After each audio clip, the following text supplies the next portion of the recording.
அன்னை பர்னிச்சர்ஸ், அன்னை திருமண சீர்வரிசை பொருட்கள், டிவி, ஃபிரிட்ஜ், வாஷிங் மெஷின் உள்ளிட்ட 200க்கும் மேற்பட்ட பொருட்கள் அடங்கிய திருமண சீர்வரிசை ரூபாய் 99,000 மட்டுமே. தமிழகம் முழுவதும் இலவச டோர் டெலிவரி. தொடர்புக்கு 7550144440 9345044044. பரமசிவன் ஃபாத்திமா திரைப்படத்தினுடைய பாடல் வெளியீட்டு விழாவிற்கு வருகை தந்திருக்கிற அச்சு ஊடக, காட்சி ஊடக அன்பு உறவுகள் அனைவருக்கும், மேடையிலே அமர்ந்திருக்கிற பெருமக்கள், கலைஞர்கள், அரங்கை நிறைத்து அமர்ந்திருக்கிற என் அன்பு சொந்தங்கள் அனைவருக்கும் என்னுடைய அன்பும் வணக்கமும்.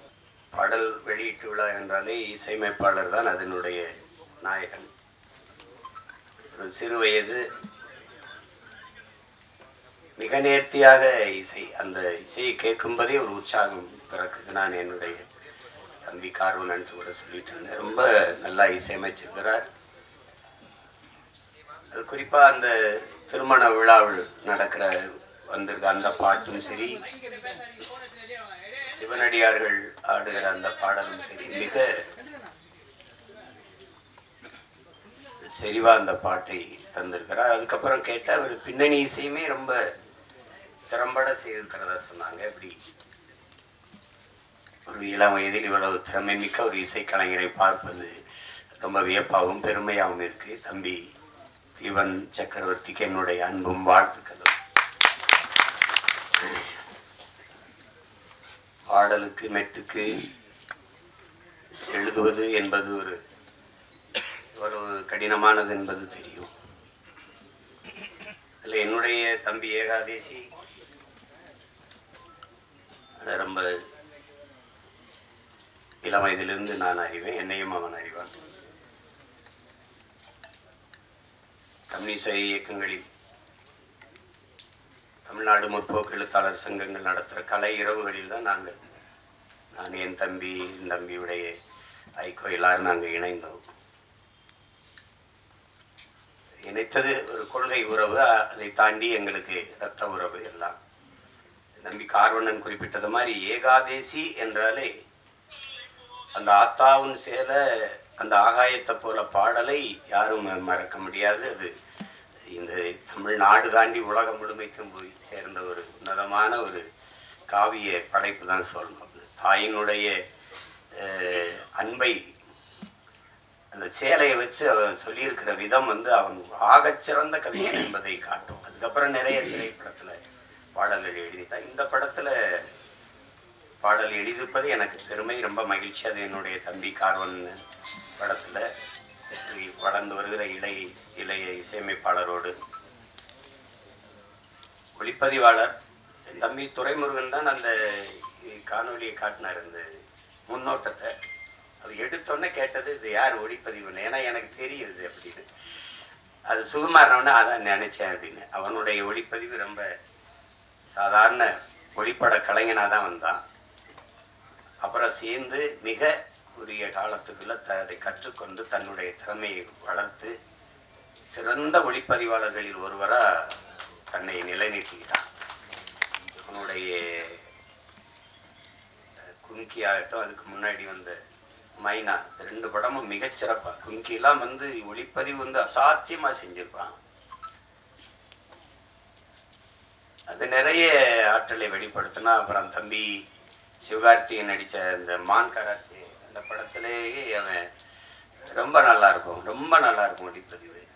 இதிலேயே பார்த்துருப்பீங்க, அந்த அதிகாலை அந்த ஒளியை உள்வாங்கி அவன் பதிவு செஞ்ச விதம், அந்த சூரிய ஒளியை உள்வாங்கி பதிவு செஞ்ச விதமெல்லாம் அவ்வளவு அழகாக இருக்கும். அந்த காடுகளில் வயல்வெளிகளில் அவனுடைய கருவி பயணித்து போகிற இது அவ்வளவு தெளிவாக இருக்கும். அது பேசிய தொகுத்து வழங்கியவர்களோட சொன்னாங்க, அவர் சுருக்கமாக பேசிட்டாருன்னு. அவர் தான் மொத்தமாகவே தன்னுடைய ஒளிப்பதிவு கண்களால் பேசிட்டார். என்னுடைய தம்பி என்பதில் எனக்கு ரொம்ப பெருமை. அவன் தம்பினா சும்மா தம்பி இல்லை, சொந்தமான தம்பி. அவனுடைய அண்ணனும் ஒளிப்பதிவாளர் தான். அவனும் நிழற்பட கலைஞனாக, ஒளிப்பட கலைஞனாக திரைப்பி மிகப்பெரிய ஒளிப்பதிவாளராக பல படங்கள் வச்சு என் தம்பி ஜீவனுடைய தம்பி தான் என் தம்பி சுகுமார் அவர்கள். இப்போ இதில் நடித்திருக்கிற கலைஞர்கள் என்னுடைய அண்ணன் மனோஜ்குமார் அவர்கள் மிகச்சிறந்த வெற்றி படங்களை கொடுத்தவர். மண்ணுக்குள் வைரம்னா அவரே ஒரு மண்ணுக்குள் வைரம் தான். முதல் படத்துல அவ்வளவு ஒரு துணிவோடு ஒரு கதையை தொடுவதற்கு ரொம்ப துணிச்சல் வேணும். அதுல உங்களுக்கு தெரியும் எங்களுக்கு என்ன உறவு என்னன்ட்டு. ஆனால் அவரு எங்க அப்பாவிடமிருந்து வெளியில வந்து மண்ணுக்குள் வைரம் படத்தை எடுத்து அந்த படத்துல ரொம்ப சிறப்பா இருக்கும். படம், உரையாடல், எல்லா கதாபாத்திரம் எல்லாம். முதல் படத்திலே நடிகர் திலத்தை இயக்குறதுன்னா சும்மா சாதாரண இல்லை என்ன. ஆமா, எங்க அப்பா என்ன பாடுபடுவார் பசுமல்ல. முதல் மரியாதை எப்படின்னு தெரியாது, நான் தான் அதுக்கு எழுத்தாளர். என்ன சொன்னாலும் எங்க அப்பா வந்து உரையாடலை ஏற்றுக்க மாட்டார்ல. 2 பேருக்கு ரொம்ப நேரம் சண்டை நடக்கும். அங்க நாற்காலியில எங்க ஐயா என்னையே பார்த்துருப்பாரு. என் மேல ரொம்ப அன்பு. என்னதான் ஐயா பிரச்சனை உனக்கு உங்க அப்பனுக்கு? இல்லைங்க, நான் என்ன எழுதி கொடுத்தாலும் அதை வேணாம்னு பிரிச்சு போட்டேன், தூர போட்டேன். என்ன நீ என்ன நினைக்கிற, நான் என்ன பேசணும்னு நினைக்கிறேன், எனக்கு சொல்லு, நான் பேசிக்கிறேன். அவ அது சொல்லிடுவோம். காட்சி நடந்து வரவுல இந்த இடத்துல எங்க ஐயா எங்க அப்பா என்ன ஓகே அப்படின்ட்டு போயிடுவோம்ல. வேலை சொன்னோன்னு எங்க ஐயா அந்த வேட்டி எடுத்து தொடச்சிட்டு இப்படி தேடுவோம். அப்புறம் நான் அந்த கூட்டத்துல நிற்பேன், இப்படி பார்த்துட்டு ஓகே அப்படின்னு கேட்பாரு. ஏன்னா நான் நீ சொன்னது வந்துச்சா அப்படின்னு. ஓகே அப்படின்னு. ஒரு 2-3 தடவை இது நடந்துகிட்டு இருக்கு. எங்க அப்பா கவனிக்கல. ஒரு தடவை நம்ம ஓகே சொன்ன பிறகு வேற யார்கிட்ட ஓகே வேற யாரு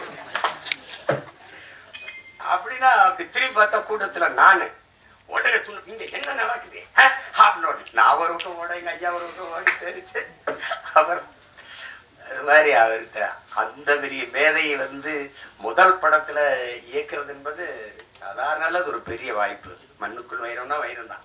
அதுக்கப்புறம் எங்க அண்ணன் எவ்வளவு வணிக படங்கள் எடுத்துட்டாங்க, பெரிய வெற்றி படங்கள் எல்லாம் கொடுத்துட்டாங்க. இப்படிப்பட்ட ஒரு படைப்பாளி இதில் நடிச்சிருக்காங்க. அப்புறம் எங்க அண்ணன் தேனப்பன் எவ்வளவு பெரிய படங்களை தயாரிச்சாங்க. அவை தன்மையெல்லாம் எங்க அண்ணனுடைய தயாரிப்பு தான். இப்ப பார்த்தா எங்க அண்ணனை பாக்குறதுன்னா நம்ம படங்கள்ல பாத்துக்க வேண்டியது இருக்கு. இப்ப நடிக்க வந்துட்டாங்க.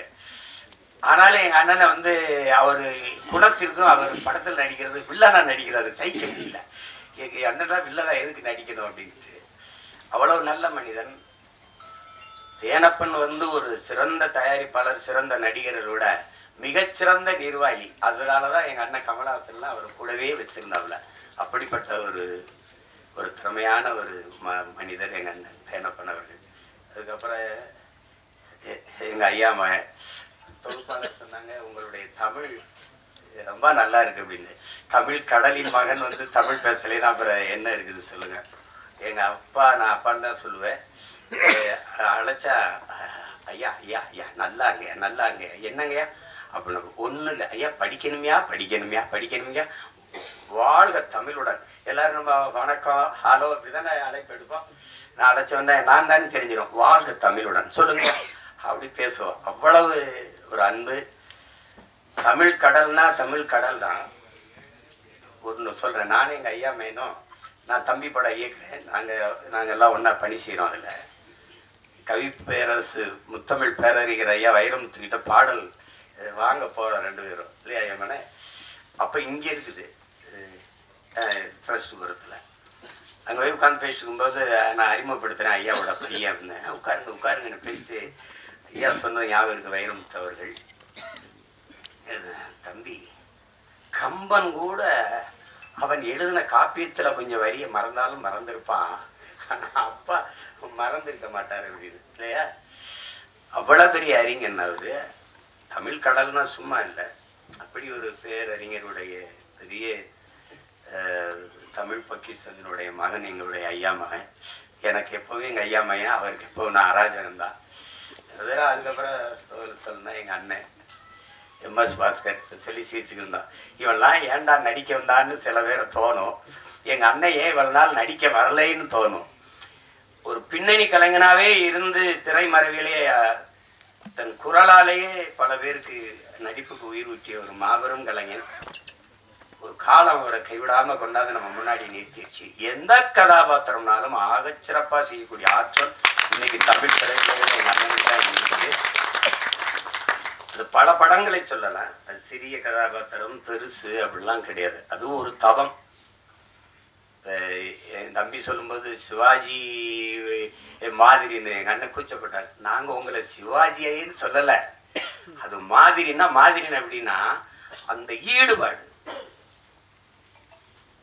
உதாரணமா இப்ப எங்க ஐயாட்ட சொல்றேன். எங்க ஐயாவுக்கு பசுமன் படத்தில் நடிக்கும்போது அண்ணன் சிவகுமார் உங்களுக்கு தெரியும், அது ஒரு பிசாசு. ராதிகா மேர தெரியும், அவங்க ஒரு பிசாசு. எல்லாருமே மிகச்சிறந்த கலைஞர்கள், அந்த திரையை வந்து உயிரா நேசிக்கிற ஒரு கலைஞர்கள். இதே எங்க அப்பா கண்ணன் ஐயா ஒளிப்பதிவு எல்லாம். இப்ப இவங்க என்னன்னா எப்ப படப்பிடிப்புனாலும் அதிகாலையில ஒரு 5 மணி, அதிகாலையில ஒரு 4 மணி அப்படி வச்சா இங்க இருந்து வண்டி போய் நாங்கெல்லாம் நிற்கும் போது ஒரு நாற்காலியை போட்டு ஒரு ஆள் உட்கார்ந்துருக்கோம்.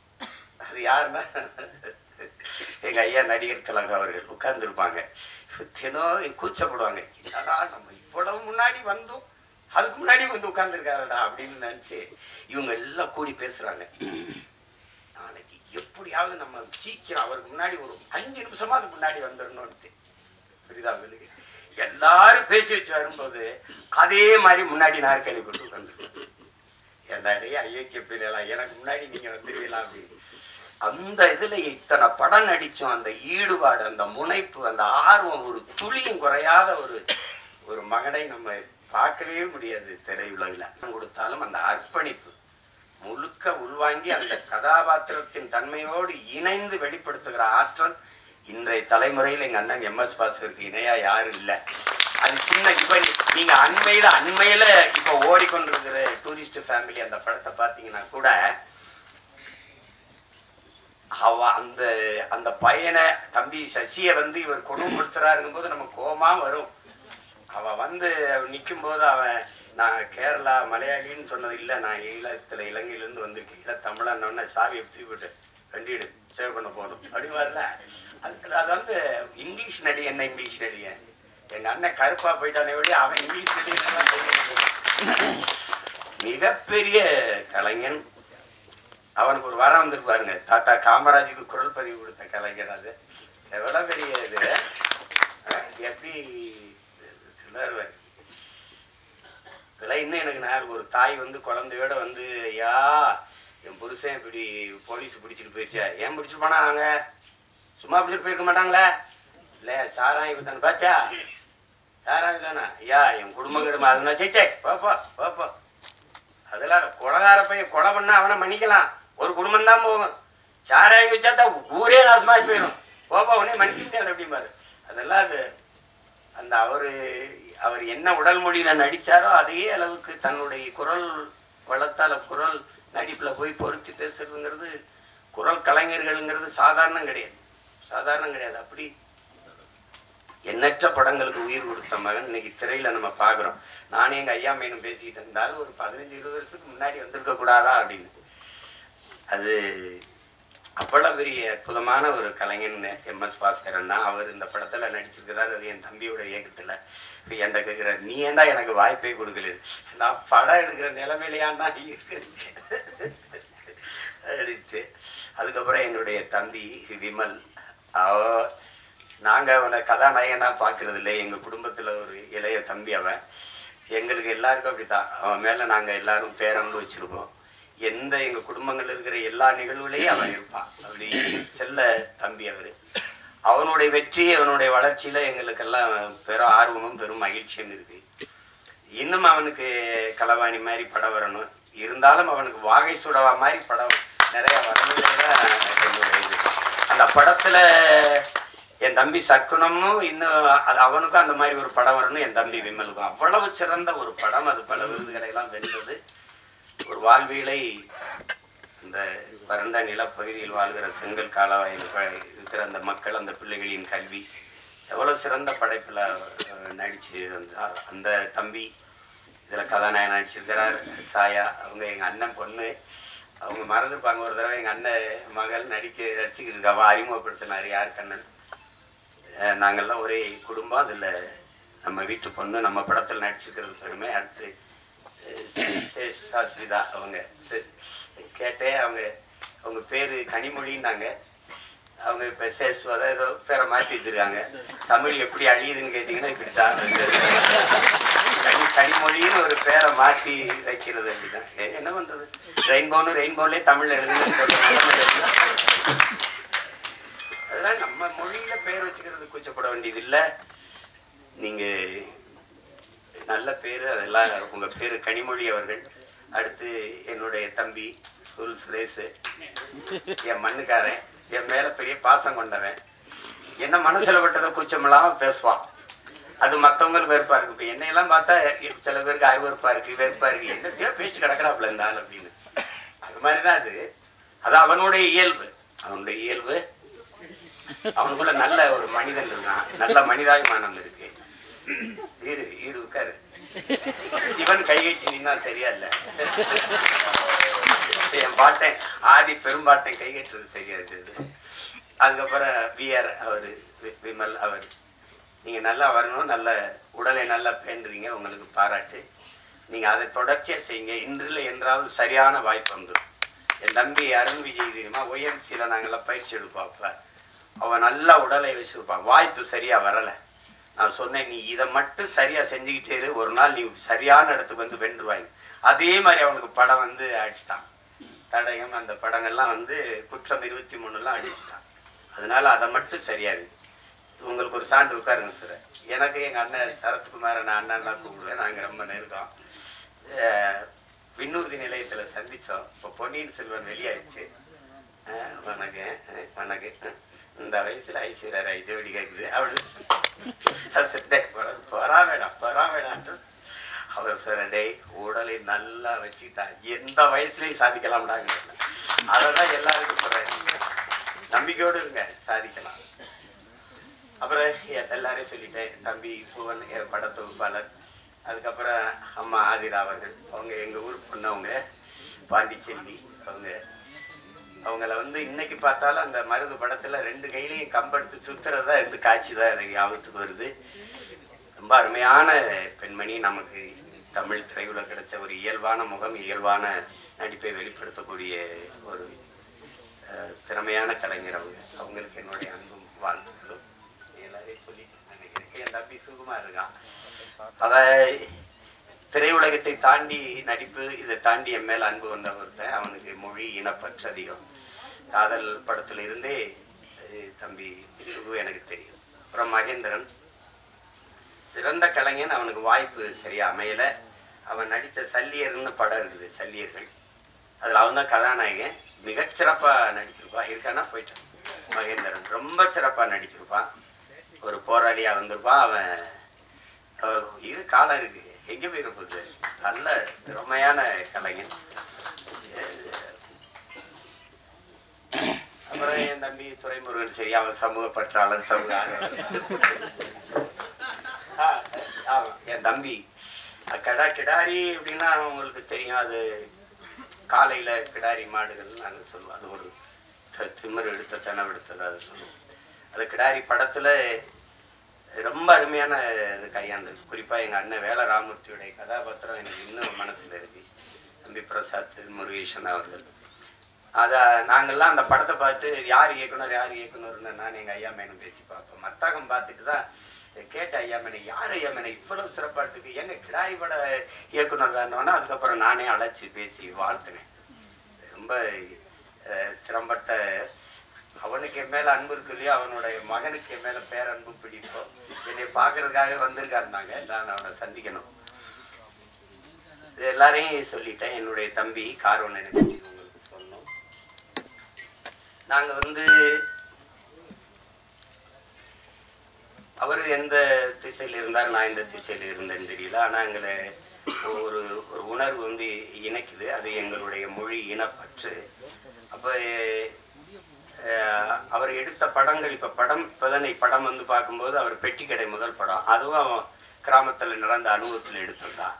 அதுக்கப்புறம் தமிழ் குடிமகன், அது என் தம்பி துறை சொன்ன மாதிரி ஒடுக்கப்பட்ட தமிழ் சமூகத்தினுடைய நிலையை, இன்றைக்கு அந்த நிலை இருக்குது அப்படிங்கிறத படம் எடுத்தார். என்னுடைய தம்பி சேரன் அவர்கள் நடிச்சிருந்தாங்க. ரொம்ப அருமையான படம். நான் திரையில பார்க்க முடியல, தொலைக்காட்சியில தான் அந்த பார்த்தேன்.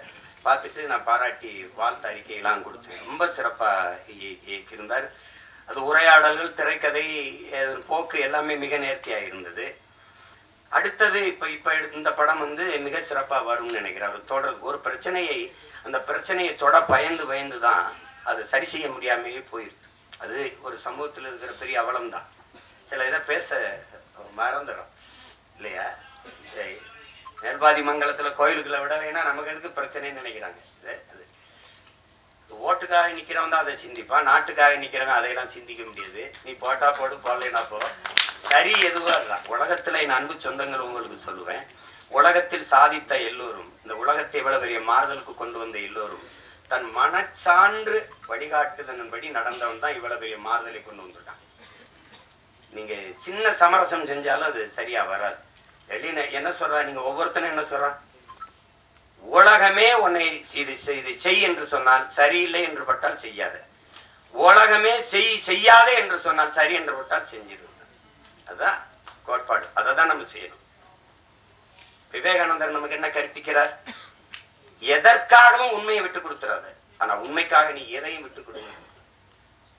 இதே வெவ்வேறு வடிவத்தில் ஒவ்வொரு தத்துவ ஞானிகளும் மேதைகளும் சொல்லி வந்திருப்பாங்க. ஆனால் இதே தான் எங்க தலைவர் என்ன சொல்றார், நாம் சாகலாம், சாதாரணமானவர்கள், ஆனால் சத்தியம் தோற்றதாக சரித்திரத்தில் செய்தி இல்லை. நாம் சத்தியத்தின் பக்கம் நிற்கிற சத்தியத்தின் மக்கள் நாம் வெல்வோங்கிறது. அது என்னட்டதான் சொல்றாங்க. அது அந்த மாதிரி நம்ம எதிர்க்கும். நபிகளே என்ன சொல்றாரு, அநீதியை கண்டு அச்சம் இல்லாமல் துணிந்து எதிர்ப்பவன் எவனோ அவனே உண்மையான ஜிகாத்துங்கிறார். அநீதின்னு தெரிஞ்சிருச்சு, அவன் எதிர்க்கணும். செய்வார் என்ன சொல்றான், உலகத்தில் எங்கெங்க அநியாயம் நடக்குதோ அதை கண்டு நீ பொறுக்க முடியாமல் கோவப்படுவாய், ஆனால் நீனும் என் தோழன்கிறான். நீனும் என் தோழன் தான். நான் தம்பி படத்துல இறுதியில் அந்த உரையாடல் அவருடைய கோட்பாடை அதை எடுத்து போட்டுட்டான். அப்ப அது அச்சப்பட்டுக்கிட்டே இருந்தா மேல் பாதியில குடிக்கிற நீர்ல இந்த நூற்றாண்டுல ஒருத்தன் சிங்கத்தை கலக்குறான்னா அதையும் சகித்துக்கிறது, எல்லாத்தையும் சகித்துக்கிறது. சகித்து தான் ஒரு அடிமை எப்படி பிறக்கிறான்னு நினைக்கிறீங்க? அடிமை எப்படி பிறக்கிறான்? அநீதியை கண்டு எதிர்க்க துணிவில்லாதவன் அதை சகித்துக் கொள்கிறான், தொடர்ந்து சகித்துக் கொள்கிறவன் அடிமையாகிறான். இவ்வளவுதான் அடிமையின் பிறப்பு. அப்படிதான் நம்ம அடிமையாயிட்டோம். எதை உங்களால ஏத்துக்க முடியுது? ஊழல் தெரியுது, லஞ்சம் தெரியுது, மணலள்ளி விற்கிறான் தெரியுது, சாராங்காய்ச்சி விற்கிறான், கஞ்சா கொக்கைன் எல்லாம் விற்கிறான் தெரியுது, ஆனால் கேட்க முடியாது. இதுதான் இது காரணம், பயம். அதே எங்க தலைவர் இந்த மரணம் என்ற ஒன்றுக்கு பயப்படுவதாலே இந்த மானுட சமூகம் பல்வேறு துன்ப துயரங்களை தூக்கி சுமக்குதுங்கிறது. எதுக்கு பயப்படணும்? நான் உயிரோடு இருக்கிற வரை சாவு என்கிட்ட வராது. நான் சாகும்போது நான் உயிரோடு இருக்க மாட்டேன், மரணம் என்கிட்ட வரும்போது உயிரோடு இருக்க மாட்டேன். எதுக்கு பயப்படணும்? பயப்படுறதுனால ஒருத்தர் நீண்ட நாள் வாழ்ந்துருவானா நம்ம எல்லாம் பயந்துட்டே இருக்கலாம். அர்த்தமற்றது. பயம்ங்கிறது கோழைகளின் தோழன், அது வீரனுக்கு எதிரி. அது எங்களுக்கு அஞ்சுவதும் அடிபணிவதும் தமிழன் பரம்பரைக்கு கிடையாதுன்னு எங்க தலைவர் எங்களை வளர்த்துருக்காரு. அது கிடையாது. அதுல ஒரு இயக்குனரா நீங்க என் தம்பி கார்வன் நினைப்பாக்குறீங்க. அவர் படம் என் தம்பி துறையெல்லாம் பார்த்துட்டாரு, நான் பார்க்கல. அது பார்க்கறதுக்கான நேரம் வாய்க்கல. இந்த 3 பாடல்கள் அவர் எடுத்த முன்னோட்டம், அவர் சொல்லுகிற செய்தி, அதுலயே தெரியுது அவர் எதை தொட்டு எதை சொல்ல போறாரு அப்படின்னு. இங்க ஒண்ணு நீங்க கவனிங்க, மதம் மாறிக்கொள்ளக்கூடியது, ஆனா மொழி இனம் மாறிக்கொள்ள முடியாது. அது அடிப்படையில நீங்க புரிஞ்சுக்கணும். மதத்தையும் தாண்டிய ஒரு புனிதம் இருக்கு, அதுதான் மனிதம். அதை யாரும் அவர்கள் தேடுவதும் இல்லை, போறதும் இல்லை. இஸ்லாமியருக்கு ஒரு உயிர், கிறிஸ்தவனுக்கு ஒரு உயிர், இந்துக்கு ஒரு உயிர் என்று கிடையாது. எல்லா உயிரும் யாரு மேல கீறினாலும் ரத்தம் ஒண்ணுதான். ஆக மொத்தம் இப்ப நீ நானும் 10 மாதம் தான் நம்ம தாத்தா பட்டுக்கோட்டை பாடினது நினைவில் வச்சுக்கணும். இதுதான் இங்க இருக்கிற பிரச்சனை. எல்லாருக்கும் எல்லா மதங்களையும் மனிதம் இருக்கு, எல்லா மதங்களையும் சிக்கல் இருக்குது. இதை கடந்து போய் இன்னைக்கு இந்த உலகத்துல எல்லாரும் மனிதன் கொள்வதற்கு, இத்தனை உயிர் அழிப்பதற்கு எத்தனை விதமான ஆயுதங்களை கண்டுபிடிக்கிறான். ஆனா அந்த ஆயுதங்களை எல்லாம் வெல்கிற ஒரு ஆற்றல் அவன்கிட்ட இருக்கு, அதான் பேரன்பு. அந்த அன்பால எல்லா ஆயுதங்களையும் வீழ்த்த முடியும். அதுதான் இன்னைக்கு நீங்க உலகத்துல எவன்பாடுனா புதியதொரு உலகம் செய்யும் கெட்ட போரிடும் உலகத்தை வேரோடு சாய்ப்பவன் பண்ணது எந்த ஆத்த புரட்சி பாவலன் தான். அவனுடைய பேரனும் பேத்திகளும் கெட்ட போறனால வேரோட சாஞ்சிச்சு ஈழத்துல. அதான அது சிக்கல். அந்த மாதிரி நேரத்துல இறுதி போர்க்கட்ட சூழல்ல என் தலைவன் இருந்து நான் வந்த பிறகு தொடர்ச்சியா பேசி சிறைப்படுத்தப்பட்டேன். யாருமே என்கிட்ட நெருங்க பயந்தாங்க. 1 ஆண்டுகளுக்கு மேல சிறையிலே இருந்துட்டேன். அப்ப அந்த நேரத்துல ரொம்ப சோர்வு. அப்ப என்னை தேடி ஒருத்தர் படம் எடுக்கணும்னு வர்றல, ஒருத்தர் வேற வந்தவர். அவர் அதுக்கு முன்னாடி 2 படம் எடுத்துக்காரு. என்னோட படம் எடுக்கணும்னு அந்த மனநிலையில படம் இருக்கலாம். ஆனா என்னோட வந்தது அவர் ஆறுதலா இருந்தது. அப்ப பேசும்போது அது காரணம் அவர் சொன்னார் மாதிரி நான் கத்தி கதறி வெடிச்சு, இந்த உதாரணமா இந்த ஈழ படுகொலை எப்போ பேசி பேசி சிறைப்பட்டோம் அது கவனிச்சிருக்காரு ஒருத்தர் இப்படி பேசிட்டு இருக்காருன்னு அந்த ஈர்ப்பு அவர் திருநெல்வேலி இருக்காரு, நான் சிவகங்கையில் இருக்கேன். எங்க 2 பேரையும் வந்து ஒரு இடத்துல சேர்த்த பிறகு இந்த படத்துக்கு இந்த இதுக்கு சம்பந்தம் இல்லை, இந்த பாடல்கள் சம்பந்தம் இல்லை. ஆனாலும் நீங்க தெரிஞ்சுக்கணும், ஒருத்தருக்கு இந்த பாடல்களுக்கு சம்பந்தம் இருக்கு. விழி மூடி மறைந்தாலும் முத்துக்குமரா எங்கள் மனதோடு நிறைந்தாயே முத்துக்குமரா,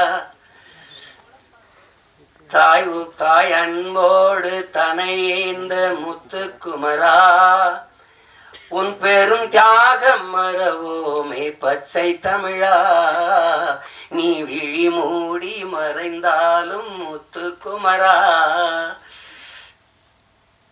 எங்கள் நீ மனதோடு நிறைந்தாயே முத்துக்குமரா,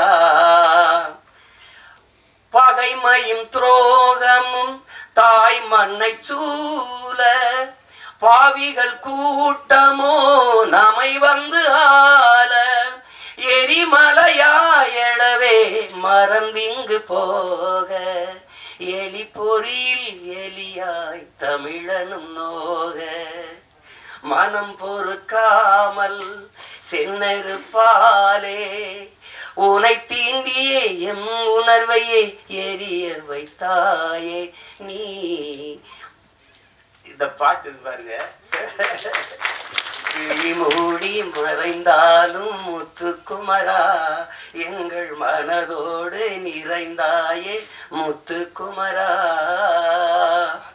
இந்த பாட்டு ஆண்ட பரம்பரை இன்று மாண்டு போவதோ, ஆள பிறந்தவன் இன்று அடிமையாவதோ, வீர தமிழினம் இங்கு வீழ்ந்து போவதோ, வீணர் கூட்டம் இங்கே நம்மை ஆள்வதோ, எங்கள் இனத்தை அழிக்க துடிப்பவன் எவன், எரிமலையாற்றில் குளிக்க நினைப்பவன் அவன்.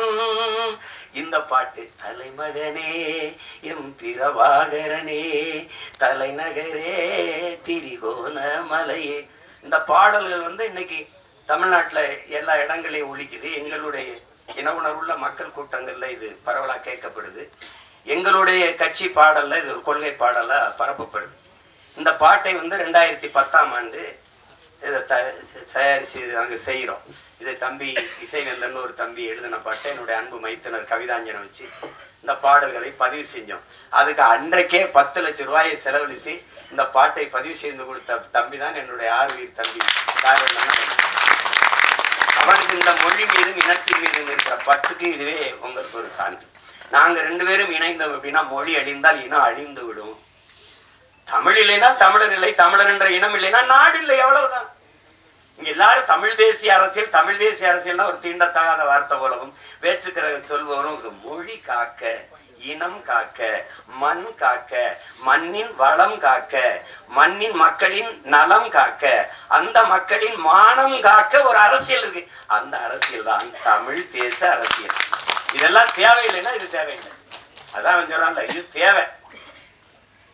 எங்கள் முன்னவர்கள் கே.பி. விஸ்வநாதனோ, அண்ணல் தங்கவோ, மறைமலையடிகளோ, அல்லது சிவானந்தமோ, சிங்காரவேலரோ, ரெட்டமலை சீனிவாசனோ, ஐத்தியாச பண்டிதரோ, மாப்போசியோ, சீபா ஆதித்தனாரா வரும்போது அவனுடைய பேரன் சீமா நிக்கிற புறச்சுழல் இல்லை. அன்னைக்கு காவிரியில் தண்ணி கட்ட அடிச்சு விரட்டல, அன்னைக்கு கச்சத்தீவை பறித்து கொடுத்துட்டு சுட்டு சுட்டு 840 மீன் வந்து சுட்டு போடல. மீத்தேன் எடுப்பு பூமி தாய் ஈரக்கொலை அறுக்கல, அணுவுல ஸ்டெர்லைட் இப்படி நச்சு ஆலைகளை நிறுவி எங்களை கொல்லல. எதை தேடினாலும் இந்த அரசியல் தேவைப்படுது. தேவைதான் கண்டுபிடிப்பின்டா. இந்த அரசியல் வேணுமா, ஜெயிக்குமா ஜெயிக்காதா, அதை விட தேவையா தேவையில்லையா, அதுதான் கோட்பாடு.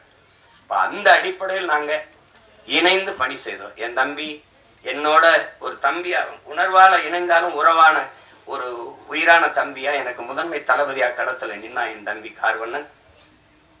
அவன் நாங்குநேரி தொகுதியில 2016ஆம் ஆண்டு நாங்க 234 சீமா வர்றாப்புல 234 பேர் முதல்ல இருக்கானா கட்சியிலன்னு கேட்டாலாம் இருக்கு.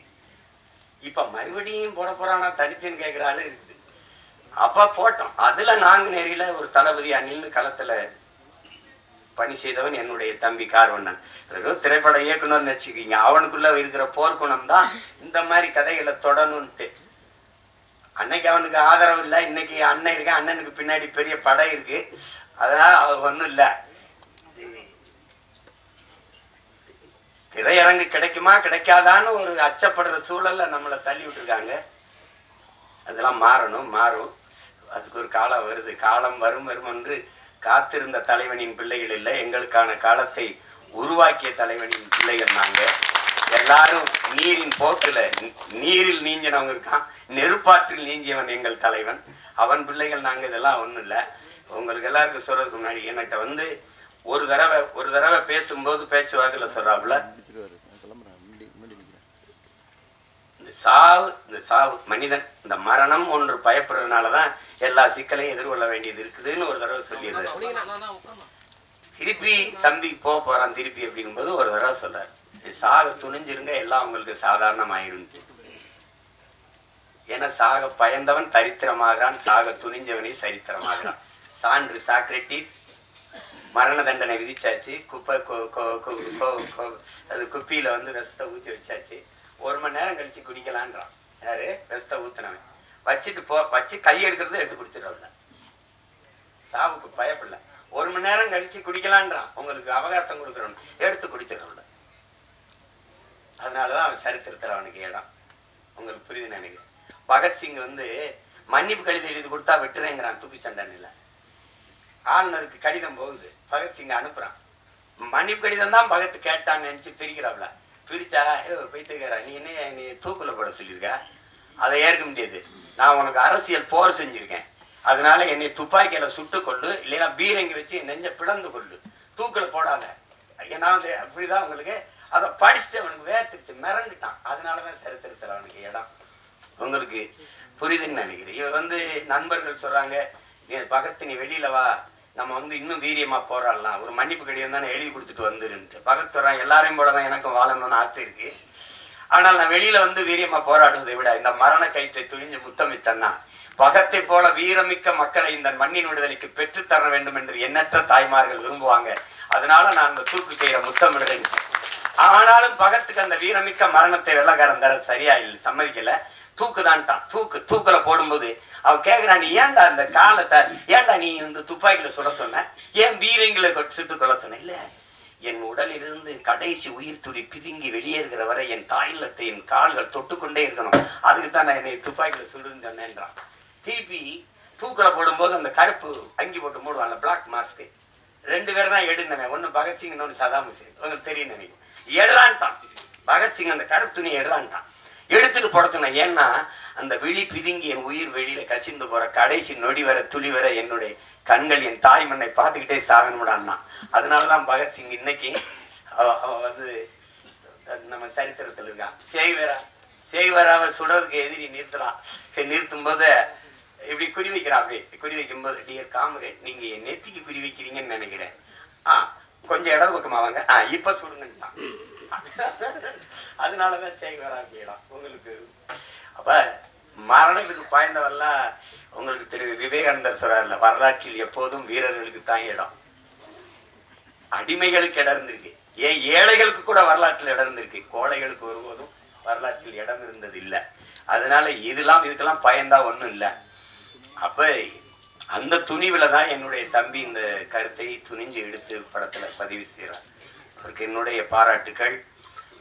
அவன் என் தம்பிக்கு இருந்த இந்த திரையுலக மேல இருந்த பற்று வெளிப்படுது பாருங்க. அவனே தயாரிச்சு, அவனே இயக்கி, அதுல ஒரு கதாபாத்திரத்திலே நடிச்சு, தொடர்ந்து இது தமிழ் குடிமானும் அவருடைய தயாரிப்பு தான், அவருடைய இயக்கத்துல இது பண்ணியிருந்தார். இப்ப அந்த முயற்சியை நான் முழுக்க பாராட்டுறேன். என் தம்பி கார்வண்ணனுடைய படைப்பு என்பது என்னுடைய படைப்பு, நானே இயக்கியது போல ஒரு மகிழ்ச்சி, எனக்கு ஒரு உற்சாகமும் ஒரு பெருமையும் இருக்கு. அந்த படம் உறுதியாக வெல்லும். உலகெங்கும் இருக்கிற என் உயிர் சொந்தங்கள் என் தம்பிக்கு நல்ல ஆதரவு கொடுத்து இந்த படத்தை மாபெரும் வெற்றி படமாக மாற்றணும். அதுதான் அது. ஏன்னா அரிய படங்கள் வந்து தவிர்க்கப்பட்டது. ஒரு நல்வாய்ப்பா இன்னைக்கு உங்களுக்கு அயோத்தி, இந்த டூரிஸ்ட் ஃபேமிலி, இந்த மாதிரி படங்கள்லாம் வந்து மக்களால் ஏற்கப்பட்டுருச்சுங்கும் போது மனசு ஒரு நிறைவாக இருக்கு. இப்போ என் தம்பி சூரியோட மாமன் இதெல்லாம் நல்லா ஓடுதுங்கிறாங்க. கேட்டுக்கிருவேன் ஒரு தடவை ஐயா மேன் அது பார்த்தீங்களா, ஐயா மேனை பார்த்தீங்களா, நாங்கள் 2 பேரும் அராஜகம். அந்த மலையாளத்தில் ஒரு படம் வந்திருக்கு, அது அதில் இருக்கு, ஓடிடியில் பார்த்துருங்க அப்படி அப்படி அந்த மாதிரி நாங்கள் ஒருத்தருக்கு ஒருத்தர் பரிமாறிக்கிறது. ஏன்னா இவங்கெல்லாம் சொல்கிறாங்க, நீங்கள் வேறு தளத்துக்கு போயிட்டும் இதை நேசின்னு, காதலிச்ச பொண்ணு வேற ஒருத்தனை கல்யாணம் பண்ணிட்டு போனாலும் நல்லா இருக்கணும்னு வாழ்த்துற மாதிரி தான் இது. இது வந்து செய்ய முடியாது. எங்கள் அண்ணன் என்கிட்ட சொல்லும்போது, திரைக்கலை பேச்சு 2ம் இராணுவத்தின் வலிமை மிக்க 2 பிரிவுகள்ப்பா. ஒன்றை செய்ய ஒன்றையோ, ஒன்றை செய்ய ஒன்றையோ கைவிட்டக்கூடாது, நீங்கள் 2ஐயும் செய்யணும்னு. ஒன்றை செய்ய 2ஐயும் செய்யணும் தான் நினைக்கிறேன். அதை என் தம்பிக்கே திரையரங்கு கிடைக்காதுன்னு போயிட்டான்னா எனக்கு என்ன ஆகும்னு நீங்கள் யோசிச்சுக்கிறோம். அது கடினம். அதனால படம் எல்லா தம்பியிலும் எடுக்கிறாங்க, படை கட்டத்தான் பெரிய யாரும் இல்லை. அதனால இந்த வேலையே எனக்கு சரியா இருக்கு, என் தம்பிகள் அதை செய்யட்டும். ஆனால் இதை பார்த்து ரசித்து வாழ்த்துறது அது என்னுடைய பொறுப்பு. இங்கே என் தம்பி கார்வன் சொன்னா, நம்மளை நாம பாராட்டலை யாருன்னு இல்லை, அது சொல்லி சீசர் சொல்றான், நீ அடுத்தவன் உன்னை எந்திரிச்சு உன் தகுதியை பாராட்டுற வர பொறுத்திருக்காதடா, நீயே எந்திரிச்சு பேரறிப்பு செஞ்சிரு, நான் ஆக சிறந்தவன் அப்படின்னு சொல்லிடுன்றான்.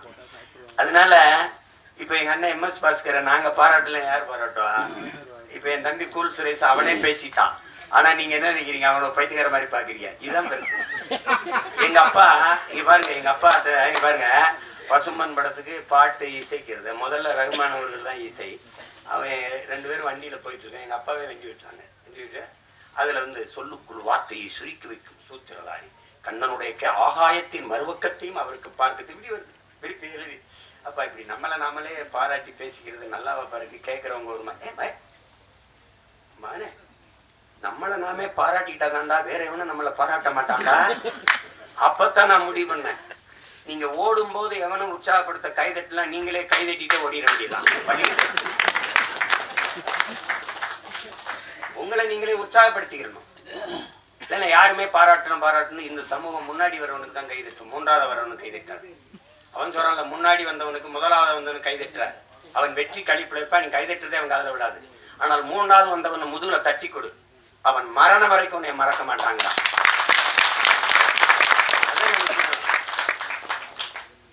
அதனால நம்ம பிள்ளைகளுக்கு ஒண்ணு இருக்கு, தோல்விங்கிறது ஒரு பெரியது. தோல்விதான் வெற்றியின் தாய்.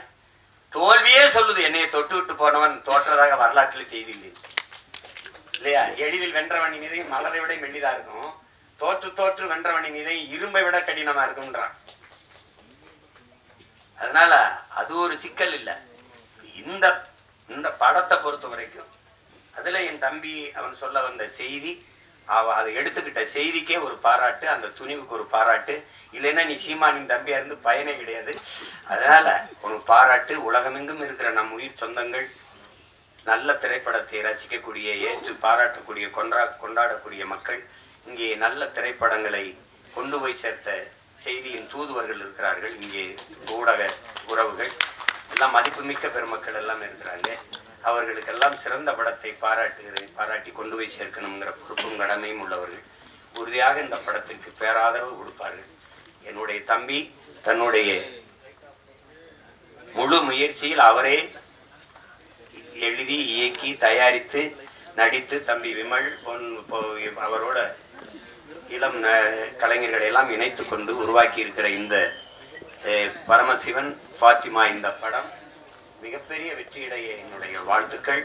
அதிலே கலை இயக்குனராக பணிபுரிந்த என் தம்பி வீரசமர், ஒளிப்பதிவாளர் என்னுடைய தம்பி சுகுமார், குறிப்பாக இசையமைப்பாளர் தீவன் சக்கரவர்த்தி, என்னுடைய தம்பி கவிஞர் ஏகாதேசி, எல்லோருக்கும் என்னுடைய அன்பும் வாழ்த்துக்களும். என்னுடைய ஆறுயிர் இளவல் என் அன்பு தம்பி இசைக்கு கார்வணன் அவர்களுக்கு என்னுடைய உள்ளம் நிறைந்த அன்பும் வாழ்த்துக்களும்.